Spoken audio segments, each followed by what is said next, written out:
Subscribe करें और bell दबाएं ताकि कोई खबर रह न जाए।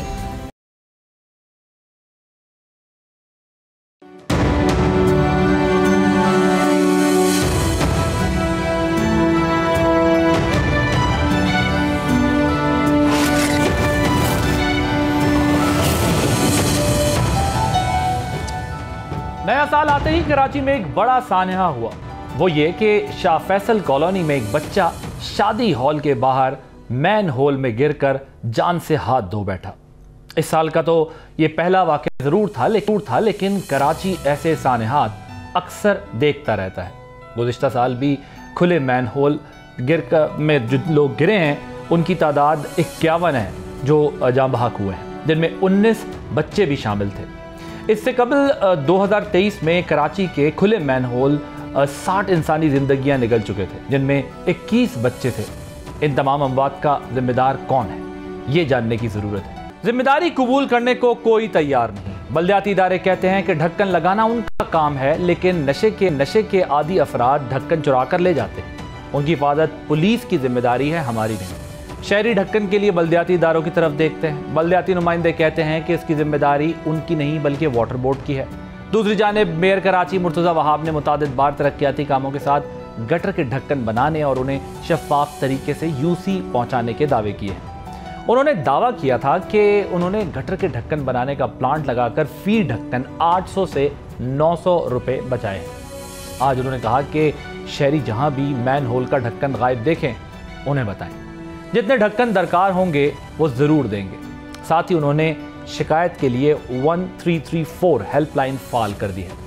मेयर कराची के मुताबिक गुज़िश्ता साल मुख्तलिफ इलाकों में 71,000 मैन होल्स के ढक्कन लगाए गए। अब ये याद रहना चाहिए आपको कि वाटर एंड सीवरेज बोर्ड के ज़ेर इंतज़ाम कराची में तकरीबन 4 लाख मैन होल हैं। अब मेयर कराची तो 71,000 ढक्कन लगाने का दावा कर चुके हैं, लेकिन चेयरमैन शाह फैसल टाउन गौहर अली खटक कहते हैं कि 2 साल में गटर का एक ढक्कन भी उन्हें नहीं दिया गया। इसी पर बात करने के लिए मेरे साथ मौजूद हैं मेयर कराची, तर्जुमान हैं बिलावल भुट्टो जरदारी के मुर्तज़ा वहाब साहब। मुर्तज़ा साहब, thank you so much for giving us your precious time. मुझे बताइएगा, ये जो खुले मैन होल हैं इस साल भी इसमें लोगों के गिरने का सिलसिला जारी है, किसकी जिम्मेदारी है? पिन पॉइंट अगर आप कर सके, ये कौन जिम्मेदार है इसका? आप, आपकी हुकूमत या कोई और? आगे सवाल बड़ा आसान है, जवाब बड़ा मुश्किल है।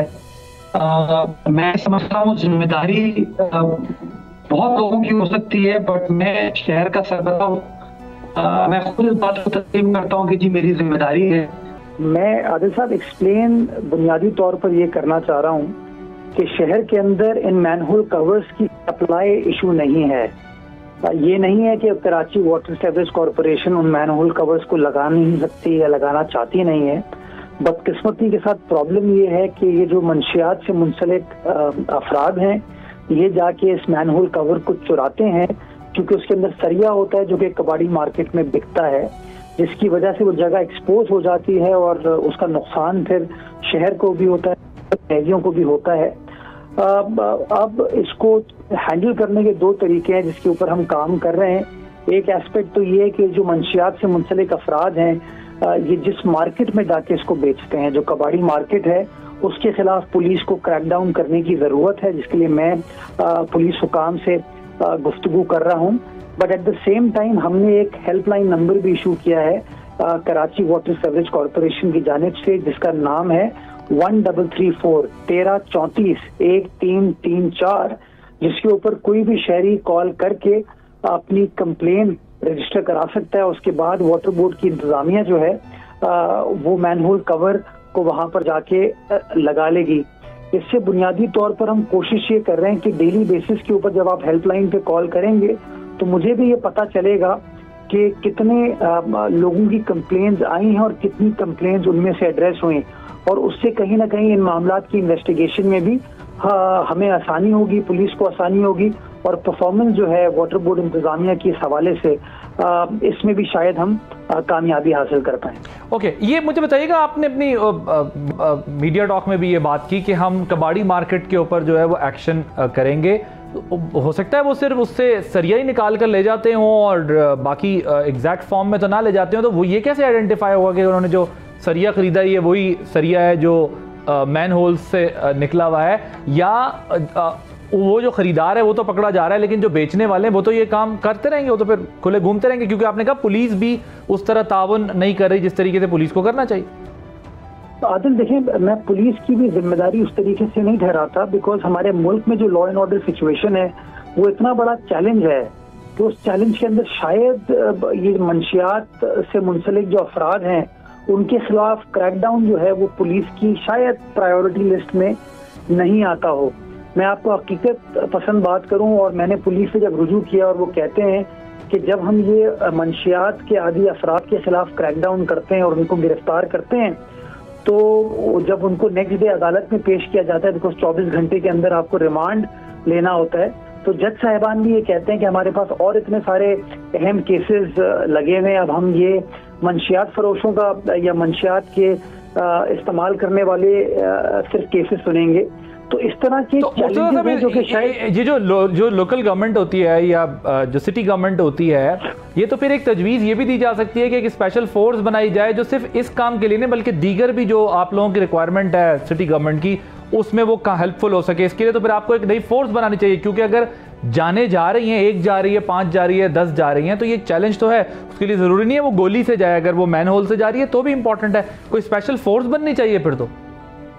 आदिल देखिए, स्पेशल फोर्स कब कंसीव होगी, कब बनेगी, कब उसकी तनख्वाहें अप्रूव होंगी, बजट कैसे आएगा, उसके बाद आप उनकी रिक्रूटमेंट कैसे करेंगे, तो ये तो बहुत ही लॉन्ग टर्म फैसला हो गया। अभी at this point of time देखिए, मैं मेयर हूँ कराची का, मुझे नहीं अच्छा लगेगा कि मेरा शहर का कोई फर्द या कोई भी इंसान जो है वो इस तरह उसकी जान जाती है, उसका प्यारा उससे बिछड़ जाता है। तो हम कोशिश ये करेंगे कि अपनी सप्लाई का जो एस्पेक्ट है उसको भी मेक श्योर करें कि हमारी सप्लाई रेगुलर बेसिस के ऊपर चल रही हो, but at the same time मैं शहरियों से भी चाहूंगा कि कम से कम जो शहर का म्युनिसिपल इंफ्रास्ट्रक्चर उसकी मालकी करें। ये जो आके हमारे गली मोहल्लों से चुरा के ले जाते हैं, ये हम उसकी वीडियो बना रहे होते हैं, हम 15 पे कॉल करके पुलिस को मुतला नहीं करते। ये बात ठीक है, अवेयरनेस की बहुत जरूरत है, ये सिटीजन की रिस्पांसिबिलिटी भी है पूरी दुनिया में। जी, मैं तो चाहता हूँ मीडिया के जरिए लोगों के अंदर ये अवेयरनेस क्रिएट करें कि आज किसी का बच्चा चला गया, अगर हमने इस मामले को एड्रेस नहीं किया, हमने जिम्मेदारी का मुजाहरा नहीं किया, तो कल को अल्लाह ना करे ये वाकया किसी और के साथ भी पेश आ सकता है। ये बात ठीक। तो मेरा ये मानना है कि कोई हुकूमत भी उस वक्त तक कामयाब नहीं हो सकती जब तक शहरी भी उसको फुली सपोर्ट उस हवाले से ना करें। तो जहां वाटर बोर्ड का काम बेहतर करने की जरूरत है, वो मैं इंशाल्लाह यकीन दहानी कराता हूं कि उसको हम मजीद बेहतर और मौसर बनाएंगे।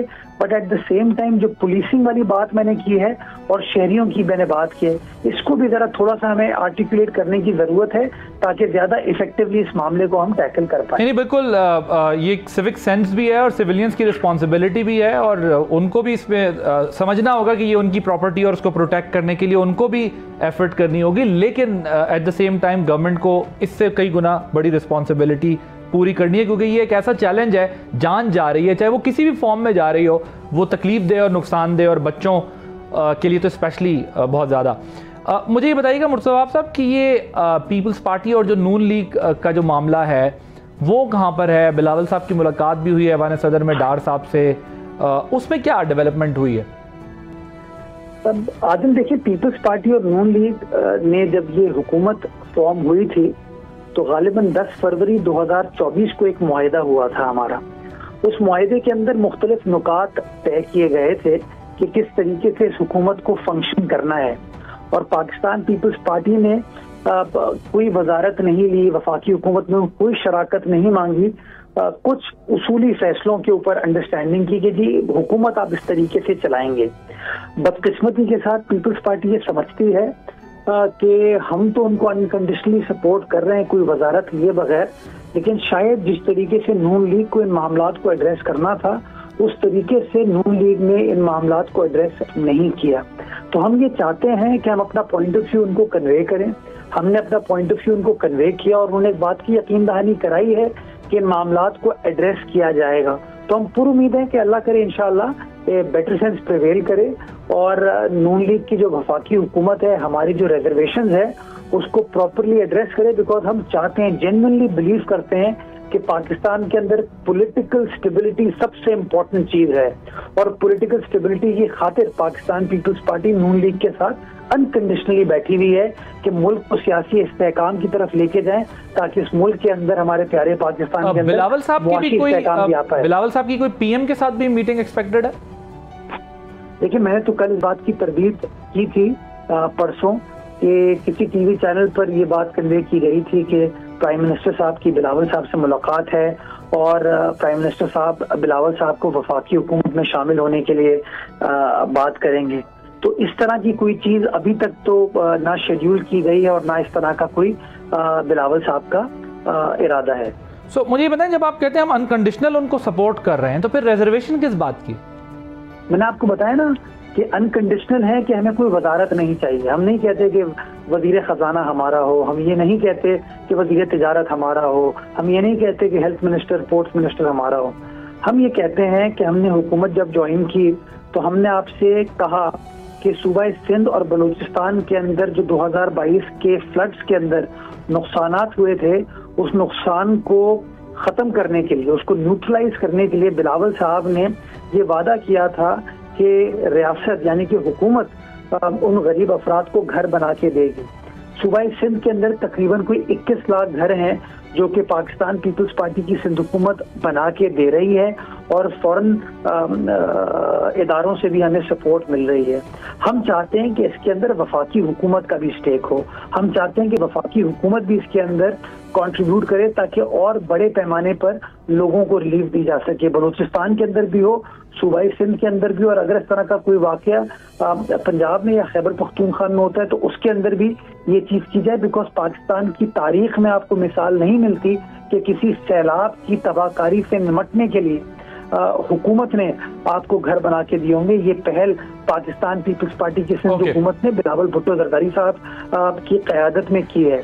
सिमिलरली पीपल्स पार्टी ने ये बात की थी कि जो वफाकी हुकूमत का डेवलपमेंट बजट होता है, जिसको आप पब्लिक सेक्टर डेवलपमेंट पोर्टफोलियो कहते हैं, वो वफाकी वजीर फैसला नहीं करेगा, वजीर आजम उसका अकेले फैसला नहीं करेगा, बल्कि पाकिस्तान पीपल्स पार्टी और पाकिस्तान मुस्लिम लीग नवाज मिलकर उसका फैसला करेगी, ताकि इक्विटेबल तरीके से चारों सूबों के अंदर यकसोई के साथ डेवलपमेंट हो सके और लोगों को आप उनके मसाइल जो हैं उनको आप एड्रेस कर सके। लेकिन बदकिस्मती के साथ ऐसा भी नहीं हुआ।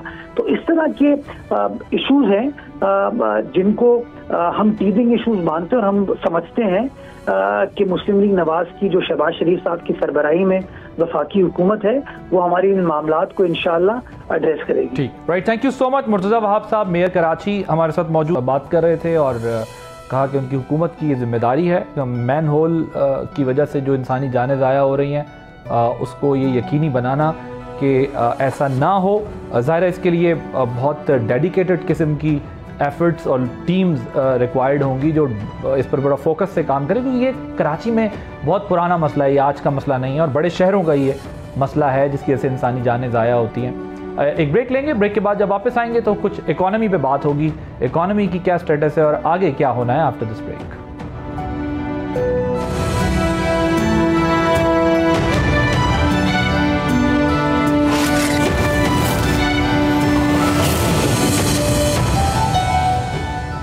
गुज़िश्ता 2 साल की मुआशी मुश्किलात के बाद मईशत इस्तेहकाम की जानिब गामजन है। इन्फ्लेशन 38% से कम होकर 4.1% पर आ गई है। पॉलिसी रेट में भी नुमायां कमी हुई है। बरवक्त कर्जों के जो रोल ओवर्स हैं वो भी मिल रहे हैं। बैरूनी अदायगियों के लिए ज़र मुबादला के ज़खायर मुनासिब सतह पर पहुँच चुके हैं। गवर्नर स्टेट बैंक का कहना है कि 2025 के आखिर तक आवाम को इस मुआशी इस्तेहकाम के देर पा समरात मिलेंगे। इस हवाले से हाल ही में एक मस्बत पेशरफ्त हुई है। अक़वाम मुत्तहिदा की फूड एंड एग्रीकल्चरल ऑर्गेनाइजेशन ने पाकिस्तान को शदीद भूख का शिकार ममालिक की फहरिस्त से निकाल दिया है। ताहम ये पेशगोई भी की है कि सिंध हुकूमत खैबर पख्तूनख्वा और बलूचिस्तान में शदीद ग़ज़ाई अदम तहफ़्फ़ुज़ है, जिसकी तादाद 20 से 25% तक रहेगी। यानी ख़तरे से निकले हैं, खदशात बरकरार हैं। वर्ल्ड बैंक की एक हालिया ब्रीफिंग में भी इसकी निशानदही की। वर्ल्ड बैंक की रिपोर्ट में टैक्सों की शरह, एनर्जी प्राइसेस और मैन्युफैक्चरिंग के शोबे और तरक्याती अखराजात में कमी को नुमायां किया गया है। इन तमाम शोबों में बेहतरी के लिए हुकूमत अपनी पूरी कोशिश कर रही है, मगर कुछ मजबूरियां भी हैं। टैक्सेस में कमी तो हुकूमत करने की पोजीशन में नहीं है, अलबत्ता अखराजात में कमी के लिए वजीर खजाना ने कहा है कि जून तक गैर ज़रूरी इदारों और महकमों को ख़त्म कर दिया जाएगा। इस प्रोग्राम के तहत 1.5 लाख से ज़ायद असामियों को ख़त्म कर दिया गया है। देखना है कि मुआशी इस्लाहात के इस अमल का फ़ायदा आवाम तक कब पहुँचेगा और हुकूमत को इसलिए मज़ीद इस तमाम प्रोसेस के लिए मज़ीद कितना करना पड़ेगा।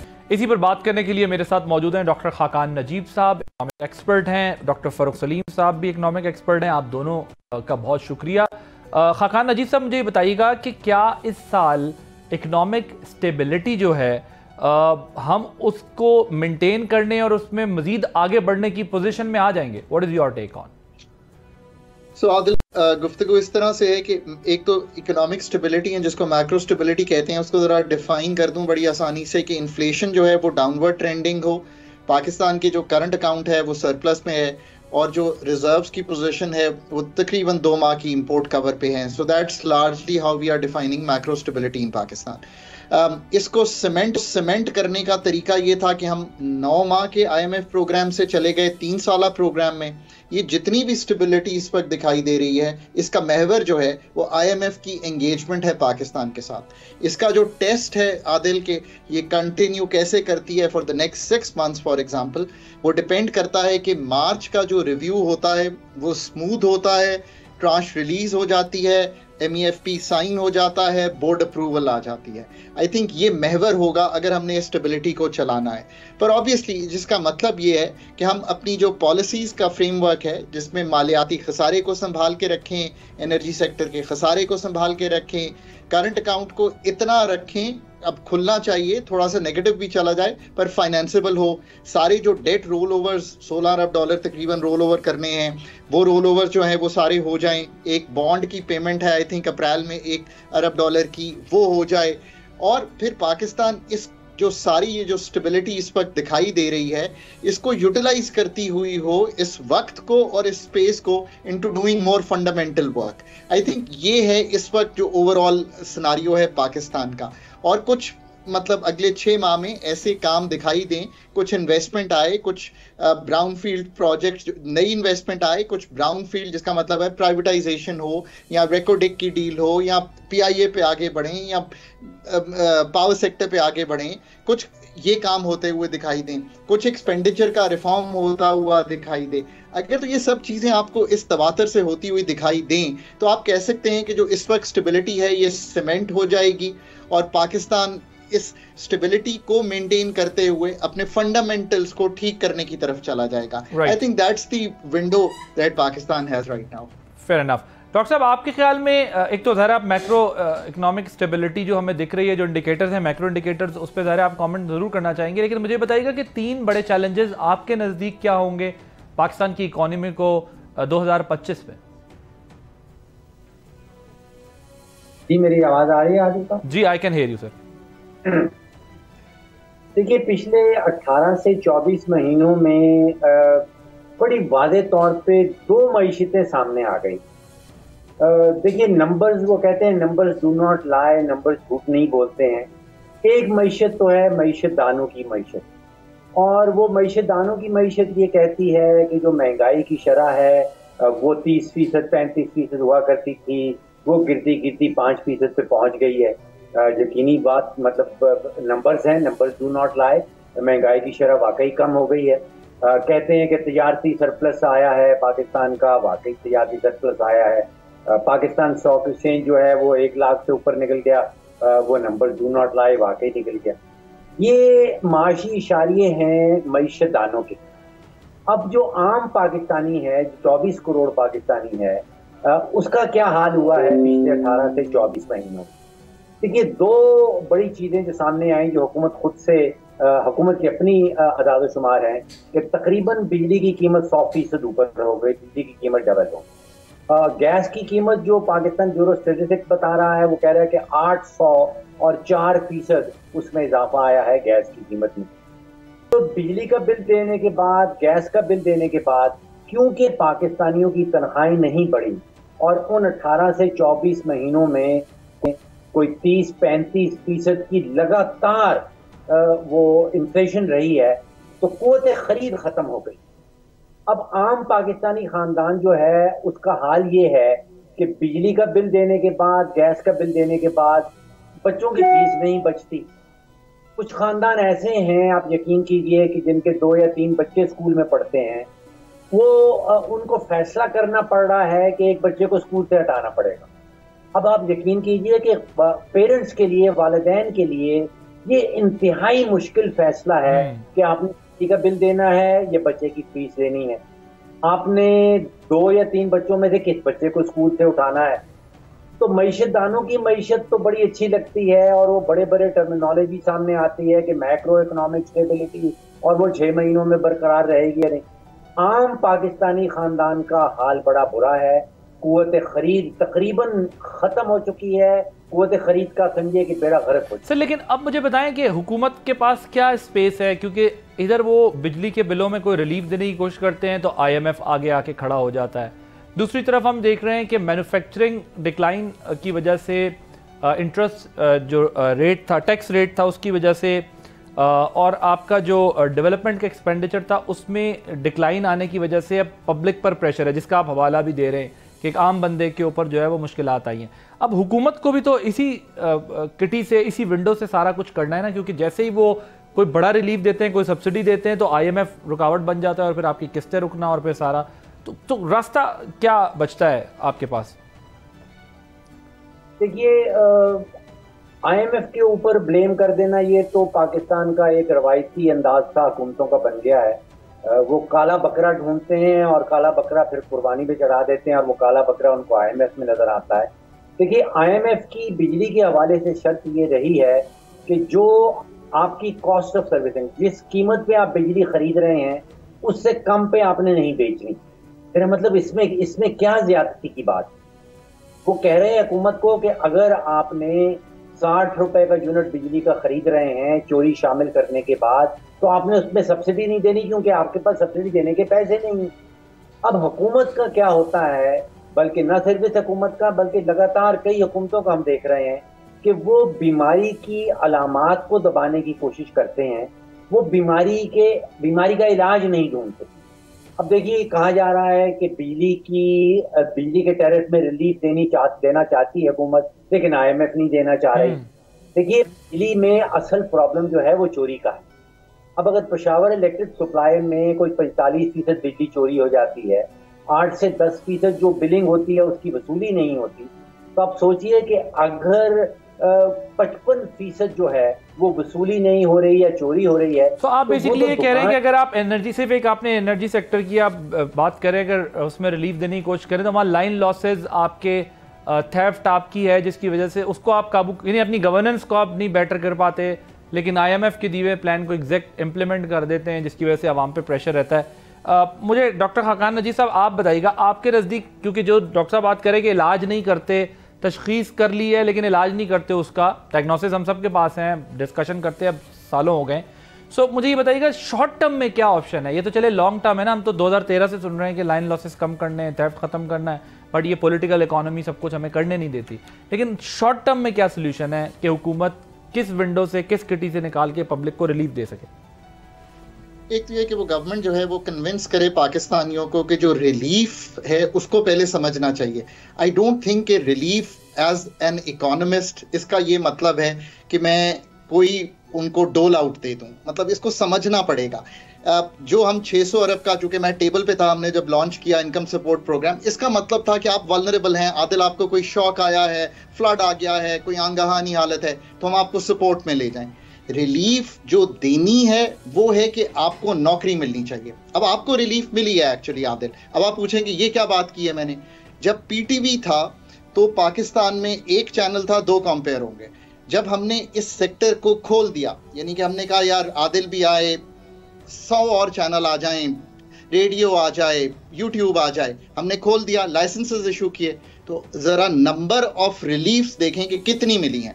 कंपेयर, कैमरामैन, प्रोड्यूसर्स, मतलब इतने लोगों को नौकरियां मिली हैं। असल रिलीफ ये है, नहीं पा रहे, अथॉरिटीज भी नहीं समझ रही कि वो ये आके कहें कि हम एक ऐसा एटमॉस्फेयर क्रिएट करेंगे कि हम बिजली ना चला रहे हों, हम गैस सेक्टर ना चला रहे हों, हम पीआईए ना चला रहे हों, और इसको रन होने दें प्राइवेट सेक्टर में। और जैसे कि टेलीकॉम सेक्टर है, जैसे कि आपका सेक्टर है जिसमें बहुत बड़ी रिलीफ आई है पाकिस्तान में, ये है असल रिलीफ।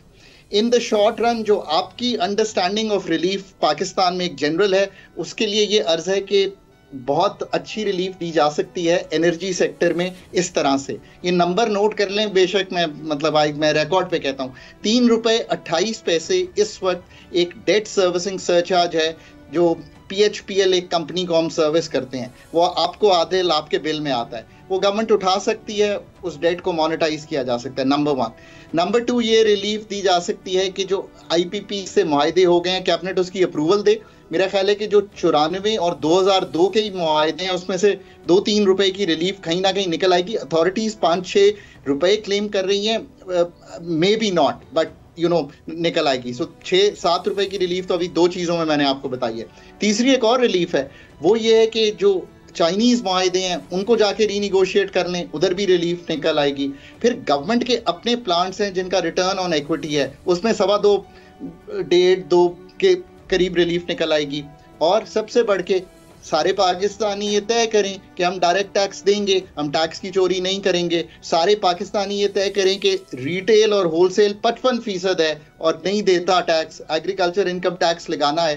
तो जो बहुत बड़ा टैक्स आपको हम भेजते हैं पाकिस्तान के बिलों में, GST, income tax, sales tax, extra sales tax, electricity duty, इन सब को उठा दिया जाएगा another 3-4 रुपीस। सो बेसिकली आपका जो सोल्यूशन है वो ये है कि इंडस्ट्रीज को एक्सपेंड करें, FDIs हों, इन्वेस्टमेंट्स हों, जब आपकी नई इंडस्ट्रीज बने, नई अपॉर्चुनिटीज क्रिएट हों, तो फिर हुकूमत जो है वो उसको अपनी पास से नहीं बल्कि इन सेक्टर्स के ज़रिए लोगों को अकोमोडेट किया जा सकता है प्राइवेट सेक्टर के थ्रू। और बहुत सारी चीज़ें हुकूमतें ना चलाएं, जो अब डिबेट हो रही है कि जो इदारे हुकूमतों को नहीं चलाने चाहिए थे उन्होंने चलाए और फिर वो लॉस एंटिटी में कन्वर्ट हो गए। डॉक्टर साहब, आपको लगता है कि ये जो PM कह रहे हैं कि हम 6% पे जो है वो इंटरेस्ट रेट को लेके आएंगे, would that be easy to bring it down this year? ये है, इज इट पॉसिबल?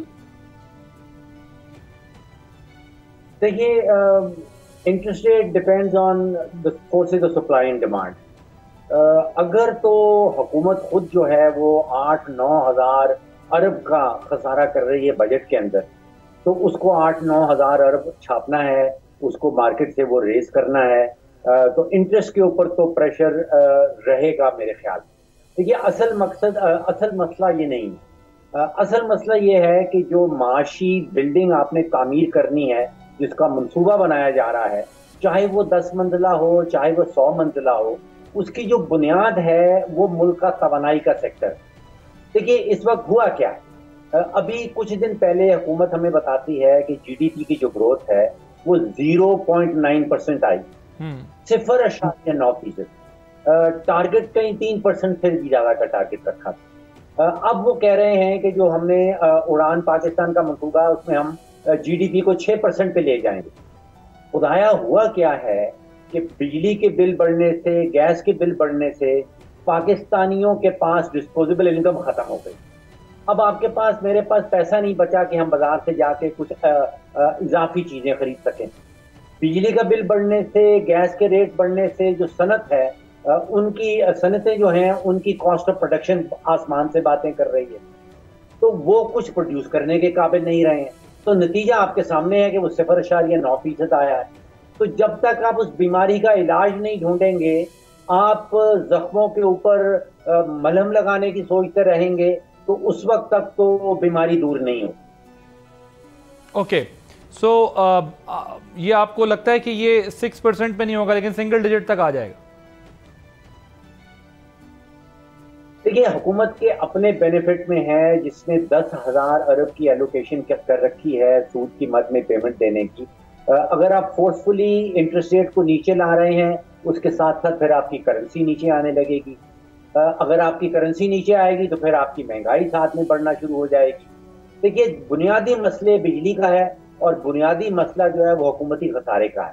अगर आपका फोकस ये रहेगा कि हमने टैक्स इकट्ठा करना है, जबकि बुनियादी मसला जो है वो हुकूमती अखराजात का है, तो मामला गवर्नमेंट एक्सपेंडिचर्स तो अपने खुद वैसे कर्टेल करने पे अब गौर कर रही है, लेकिन जो स्टेट ओन्ड एंटरप्राइजेज हैं उसके लॉसेस, और ठीक कह रहे हैं आप, लेकिन अब मसला खान साहब मुझे ये बताइएगा कि बेसिकली कुव्वत ख़रीद का मसला है कि लोगों की जो परचेजिंग पावर है वो ख़त्म हो गई है।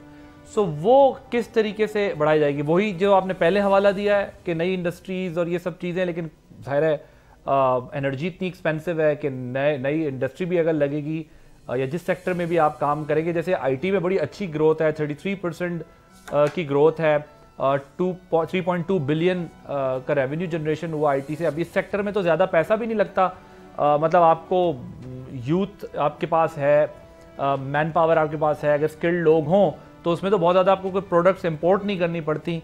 सो ऐसी विंडोज़ तलाश की जा सकती है कि परचेजिंग पावर, कुव्वत ख़रीद लोगों की बढ़े। तो देखिए ना, कुव्वत खरीद जो है वो क्यों टूटी है? वो इसलिए टूटी है कि अगर आपके पास 1 लाख रुपया था आज से 2-3 साल पहले, तो उसकी वैल्यू जो है जब 2024 खत्म हुआ तो वो 60,000 के करीब रहेगी, बिकॉज इन्फ्लेशन थी। वो उतनी चीज़ें नहीं खरीद सकता, वही 1 लाख रुपया जो वो खरीद सकता था उसकी रियल वैल्यू जो है वो 60-62 रुपया रहेगी। ये ठीक बात है, बट असल बात यह है कि अब ये कुव्वत खरीद वापस कैसे जाएगी? So here's the easy formula. Let's say कि बोल्ट टीवी जो है वो आपकी जो सैलरी है वो इस साल 12 या 15% बढ़ा देता है ऑन द एवरेज, मैं अगर ये कह दूं, और इन्फ्लेशन जिसको अब कंट्रोल करने का एक मॉनेटरी टाइटनिंग का हमने फेज देखा, 22% का इंटरेस्ट रेट था, कुछ सप्लाई साइड बेहतर हुई है मुल्क की, अगर वो इस साल 8 या 9% ही रहती है, फिर आपकी एक्चुअल कुव्वत खरीद में 3% का इजाफा हो जाएगा। एक तो यह है जो लोग काम कर रहे हैं, so that's one way to think about it. The other way to think about it is कि आपका भाई जब जॉब मार्केट में आता है, आदिल हमें हर साल 30 लाख नौकरियां निकालनी है बगैर शरह नमू को बढ़ाए। इसका कोई और तरीका नहीं है प्रॉस्पेरिटी लाने का कि वो 30 लाख नौकरियां जो है वो निकल सकें। अब उसका तरीका देखें, इज द फॉलोइंग। एक तो मतलब बिजली है, मैंने आपको एक शॉर्ट टर्म में बताया। आई थिंक कि हुकूमत अदराक रखती है, अथॉरिटीज अदराक रखती हैं, पर जो डेप्थ ऑफ ट्रांसफॉर्मेशन या जो सर्जिकल ट्रीटमेंट चाहिए, मतलब ये 5-6 चीजें हैं, ये तो कर जानी चाहिए थी। एक विंटर पैकेज देना 26 रुपए का, इससे तो बहुत आगे जाने की जरूरत है, वेट ही नहीं करना चाहिए। और ये ठक ठक ठक, बट हमेशा जिस तरह मैंने कहा है कि HR is Pakistan issue, whether it's in the private sector और इन द पब्लिक सेक्टर। पर जब आप आखिरी बात ये कि जब आप IMF को कर लेते हैं तो बहुत अच्छी टाइम एंड स्पेस मिल जाती है। $4 अरब के रिजर्व से जब फंड नहीं हुआ था, आज $12 अरब के करीब है। Now go on the front foot and do all these things. Right, thank you so much doctor Khaqan Najeeb साहब। डॉक्टर फारूक सलीम साहब मौजूद थे, आपने गुफ्तगू सुनी कि इकोनॉमी में बेटरमेंट के लिए हम क्या कर सकते हैं और कितनी स्पेस हुकूमत के पास मौजूद है। आदिल अब्बासी को इजाज़त दीजिए, अल्लाह हाफ़िज़।